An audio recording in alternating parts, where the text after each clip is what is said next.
Sir జనరల్‌గా career gap వచ్చినటువంటి వాళ్ళు ఉంటారు. ఫ్రెషర్స్ ఉన్నారు. అవును.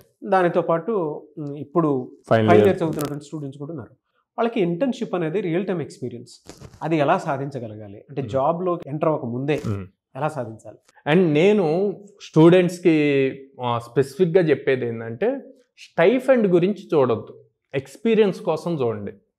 స్టైఫండ్ వాళ్ళు 50 రూపీస్ వేయండి, 3000 రూపీస్ వేయండి, 5000 రూపీస్ మనీ వద్దు. ఫస్ట్ ఎక్స్పీరియన్స్ రావాలి.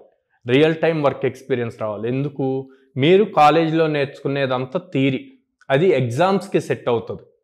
ఓకే, మీరు ఇండస్ట్రీకి రావాలంటే ఇండస్ట్రీలో యాక్చువల్ ప్రాజెక్ట్స్ ఎలా వర్క్ అవుతాయి అన్నది తెలియాలి. అది తెలియాలి అంటే ఇంటర్న్షిప్స్ చేయాలి. ఓకే, ఇంటర్న్షిప్స్ చేయాలి కదా అని చెప్పి ప్రతి కంపెనీకి వెళ్ళి ఇంటర్న్షిప్ అప్లై చేసి మాకు రావట్లేదు అంటే రాదు. ఫస్ట్ స్కిల్ బిల్డ్ చేసుకోవాలి.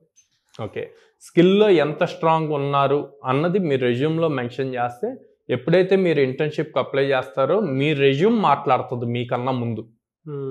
అది మాట్లాడినప్పుడు ఆ రెజ్యూమ్లో వాళ్ళకి బాగా అట్రాక్టింగ్ పాయింట్స్ ఉంటే అప్పుడు మీకు కాల్ వస్తుంది. సో ఫస్ట్ స్కిల్ మీద ఫోకస్ చేయండి, తర్వాత ఇంటర్న్షిప్స్ మీద ఫోకస్ చేయండి.